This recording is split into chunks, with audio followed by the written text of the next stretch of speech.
जय कृष्णेंद्र। आज मैं राहु विज्ञान पर थोड़ा सा चर्चा करना चाहूंगा। ज़्यादा टाइम है नहीं क्योंकि एक दूसरा लाइव का प्रोग्राम फिक्स्ड है थोड़ी देर में 11:30 के करीब होता है, तो मुझे लगा ये 15 मिनट इस्तेमाल कर लूँ, उपयोग कर लो इनका। तो अभी एक्चुअली कल परसों ये विषय मैं इसको नॉर्मली 15 मिनट का करता नहीं हूं, पर कल परसों कोई 2-4 लोगों से चर्चा हो रही थी, तो फिर मुझे लगा कि आज ये राहु विज्ञान की जो ये स्ट्रेंथ है, जो मैंने टॉपिक बनाया एज रिवर्सल, तो इसको बताना बहुत जरूरी है। एटलीस्ट इंट्रोड्यूस कर दूं। आज 22 तारीख है, मेरे ख्याल से मई का महीना है और 23वां साल चल रहा है 20वीं कौन सी सदी का 20वीं सदी का। तो बहुत ही इंटरेस्टिंग दिन है क्योंकि 2 बहुत ज्यादा इसके अंदर एम्बेडेड है और 2 है चंद्रमा। चंद्रमा देता है वो एनर्जी जिससे एज रिवर्सल पॉसिबल है फीमेल्स के लिए, ब्लू ब्रिजो एनर्जी। तो राहु डायग्नोस्टिक, राहु विज्ञान की बात कर रहे हैं हम लोग। मैं राहु ज्ञान का विशेषज्ञ माना जाता हूं, ऐसा कहा है लोगों ने। एक्चुअली शुक्राचार्य ज्योतिष का विशेषज्ञ माना जाता हूं और शुक्राचार्य ज्योतिष की ही ये ब्रांचेज हैं। राहु विज्ञान, केतु विज्ञान, एस्ट्रोलॉजी, न्यूमाकैल, ये सारे बहुत सारे सिस्टम दिए हैं राहु ने, शुक्राचार्य जी ने। तो उन सब का ज्ञान अगर आपको ध्यान हो तो शुक्राचार्य वो थे जो कुछ भी बना लेते थे। मतलब उनको दैत्यों का राजा कहा गया, दैत्यों का गुरु कहा गया, राजा नहीं गुरु। पर शुक्राचार्य गुरु नहीं थे, शुक्राचार्य आचार्य थे। आचार्य और गुरु में फर्क होता है। गुरु का जो सिलेबस है वो लिमिटेड होता है और आचार्य का सिलेबस अनलिमिटेड होता है। ये फर्क है। संदीपनी गुरु नहीं थे, संदीपनी आचार्य थे। उनका सिलेबस अनलिमिटेड था। वो कृष्ण को भी पढ़ा पाते थे, वो सुदामा को भी पढ़ा पाते थे, वो बलराम को भी पढ़ा पाते थे, कोई भी आ जाए। लेकिन जो गुरु है तो वो एक पर्टिकुलर टाइप के ज्ञान को दे सकते हैं, पर्टिकुलर टाइप के ज्ञान को।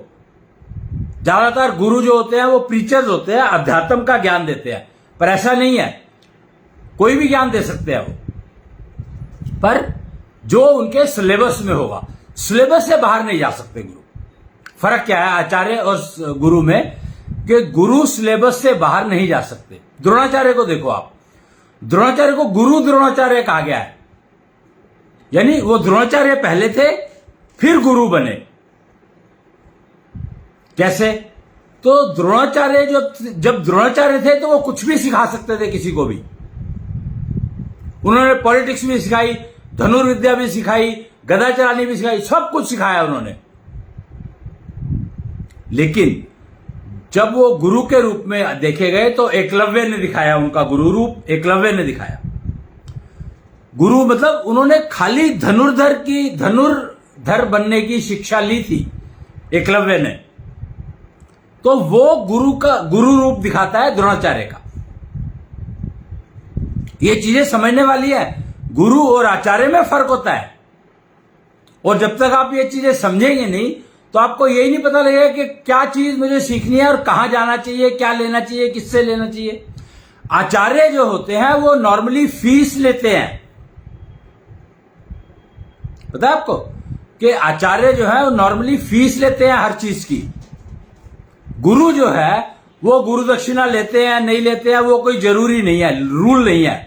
गुरु दक्षिणा नॉर्मली अपनी मर्जी से दी जाती है,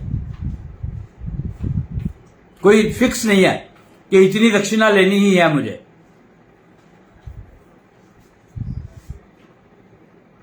तो एक किस्म से आप ये भी कह सकते हो कि आचार्य जो है नौकरी करते हैं,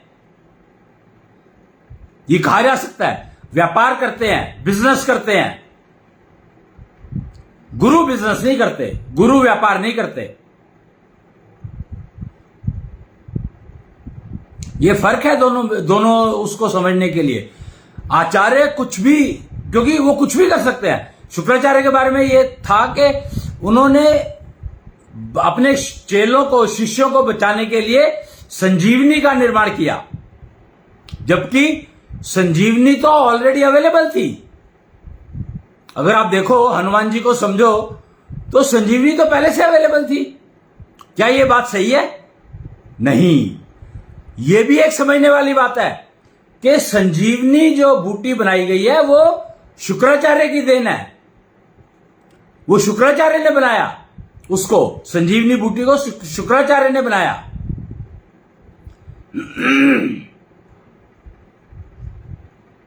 क्यों? क्योंकि त्रेता युग तो बहुत बाद में आया, सतयुग तो बहुत पहले आ गया था।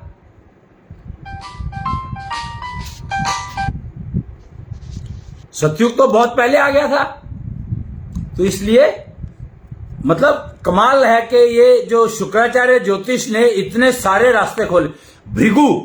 भृगु प्रैक्टिस करते थे शुक्राचार्य ज्योतिष की, और भृगु किस लेवल के ऋषि थे, इस बात के लिए मुझे कुछ कहने की जरूरत नहीं है। सारा ब्राह्मण वर्ग, तकरीबन सारा ब्राह्मण वर्ग उनके दिए ज्ञान पर रोटी खा रहा है आज की तारीख में, या जो कुछ भी है उनके पास, वो सब कुछ भृगु ऋषि का दिया हुआ है, जिससे वो आज की तारीख में जो भी समझो उसको, ब्राह्मण वर्ग के पास जो भी है आज की तारीख में, वो भृगु ऋषि का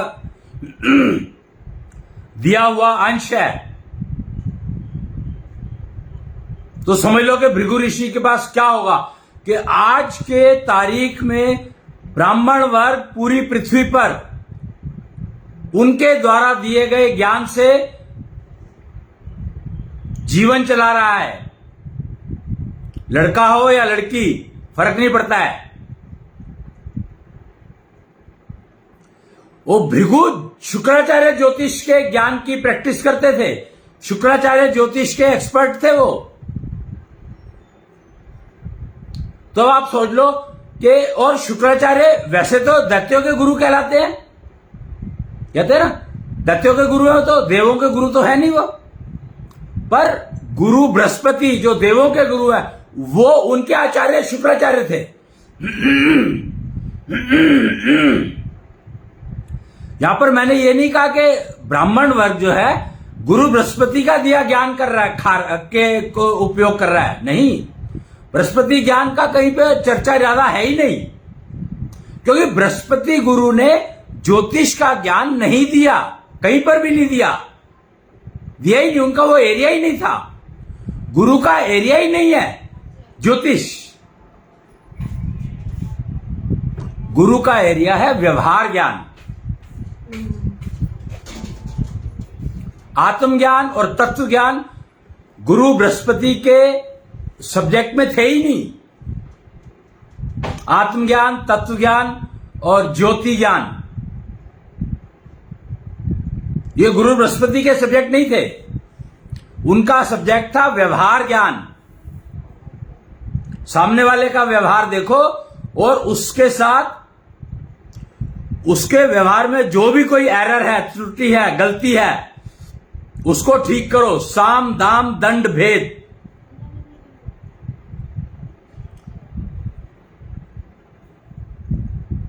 इंश्योर करना है कि वो ठीक चीजें सीखे, व्यवहार ज्ञान ठीक वाला सीखे। ये गुरु बृहस्पति का काम है। ब्राह्मण वर्ग को का काम है व्यवहार ज्ञान सिखाना, जो कि सबसे मुश्किल काम है। विष्णु वंशज व्यवहार ज्ञान नहीं सिखा सकते, विश्वकर्मा वंशज नो, सबकी अपनी अपनी स्पेशलिटी है।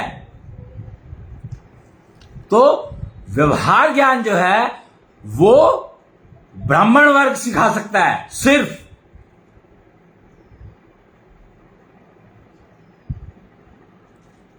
ब्रह्मा जी के वंशज सिखा सकते हैं व्यवहार ज्ञान, पर प्रॉब्लम यह है कि वो कहां से सीखें। तो उनको भृगु ऋषि को छोड़ करके और गुरु बृहस्पति के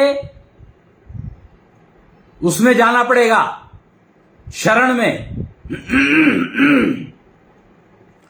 और गुरु बृहस्पति के आचार्य थे शुक्राचार्य।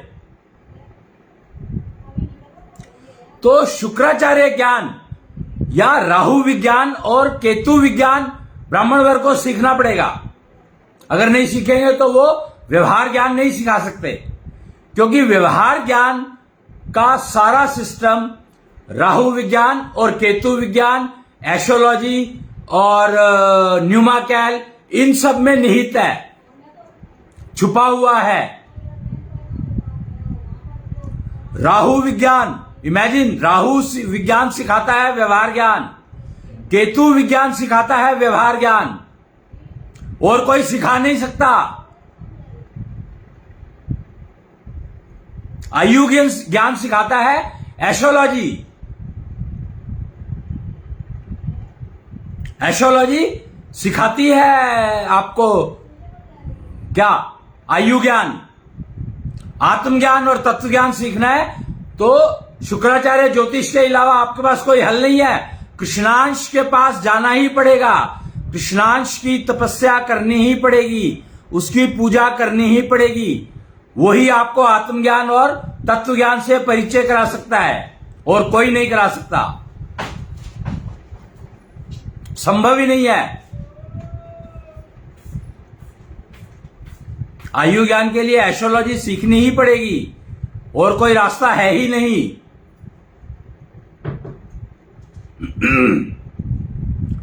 5 ज्ञान हैं और उनको प्राप्त करने के 4 रास्ते हैं। कर्म, श्रम, निकर्म, समय, भक्ति, शक्ति, और चारों पर एक साथ चलना सीखना पड़ेगा, कोई हल नहीं है। पूर्ण भक्ति से, संपूर्ण शक्ति से, सही समय पर कर्म करोगे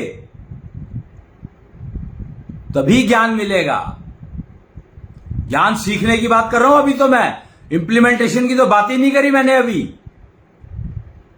अभी तो सिर्फ सीखने की बात कर रहा हूं। पूर्ण भक्ति, संपूर्ण शक्ति और ठीक समय, मुहूर्त, मुहूर्त जिसको कहा जाता है, ठीक समय। जब तक ये नहीं करोगे, कर्म नहीं करोगे, इन तीनों चीजों का ध्यान रख करके, तो आपको कुछ मिलेगा नहीं, ज्ञान नहीं मिल सकता, ये पक्की बात है। ज्ञान चाहिए, 5 ज्ञान है, उनको सीखने के लिए जो सिस्टम चाहिए, जो प्रैक्टिस करने के लिए सिस्टम चाहिए, राहु विज्ञान, केतु विज्ञान। अब मेरी क्या करंट पोजीशन है, मैं कितना अपने भक्ति कर पा रहा हूं, मैं कितनी शक्ति मेरी हो गई है, क्या समय की पहचान मुझे हो गई है? समय की पहचान नहीं है, लोगों को सिखाया ही नहीं गया ये कहीं पर, जबकि रोज सिखाया जाता है। बस ट्रेन पकड़नी है तो आपको टाइम पर स्टेशन पहुंचना ही पड़ेगा, वो मुहूर्त है, वो मुहूर्त है। मुहूर्त उसी को कहते हैं। अब मुहूर्त जो है नेचुरल भी हो सकता है, मैन डिफाइंड भी हो सकता है, वो अलग बातें हैं, पर मुहूर्त तो मुहूर्त है। नाम बदल के उसको कुछ और नहीं कह सकते, आप कहते रहो, वह मुहूर्त तो मुहूर्त ही रहेगा। मुहूर्त मतलब ठीक समय पर कार्य का करना। मुहूर्त मतलब ठीक समय पर कार्य का करना, और ठीक समय पर अगर कार्य नहीं करना आता तो आपका जीवन तो वैसे ही बेकार हो गया, कूड़ा कबाड़ा, बर्बाद कर लिया आपने अपने जीवन को। अगर आपको ठीक समय की पहचान ही नहीं हो पाई, आपको अपने लिए ठीक समय की पहचान नहीं हो पाई, और ट्रेन का ठीक समय और प्लेन के ठीक समय में उलझ कर रह गए, तो आपकी जिंदगी तो नर्क हो ही गई। ऐसे होती है जिंदगी नर्क। बहुत आसान है अपनी जिंदगी को नर्क करना, बहुत ही आसान। बिना भूख के भोजन करना मूर्खता है, मूर्खता से भी बड़ी मूर्खता, मतलब उससे बड़ी मूर्खता नहीं हो सकती। और भोजन करने का समय घड़ी डिफाइन नहीं कर सकती, पेट डिफाइन करता है। और जेंडर बेस्ड है। भूख जेंडर बेस्ड है। फीमेल जेंडर को अलग तरह से भूख लगती है और मेल जेंडर को अलग तरह से भूख लगती है। शायद इस बात की जानकारी भी नहीं रही जब हमने सनातनता का रास्ता छोड़ दिया। हमें पता ही नहीं है आधार क्या है, हमारा मूल क्या है, हमें ज्ञान ही नहीं है। तो आज मैं अब इसको यहीं पर समाप्त करूंगा, आज के उसको। अगली बार में आगे इसके ऊपर चर्चा करेंगे क्योंकि समय हो रहा है मेरे दूसरे उस पर जाने का। तब तक के लिए जय कृष्णेंद्र, ब्रह्मांड धीश कृष्णेंद्र की जय।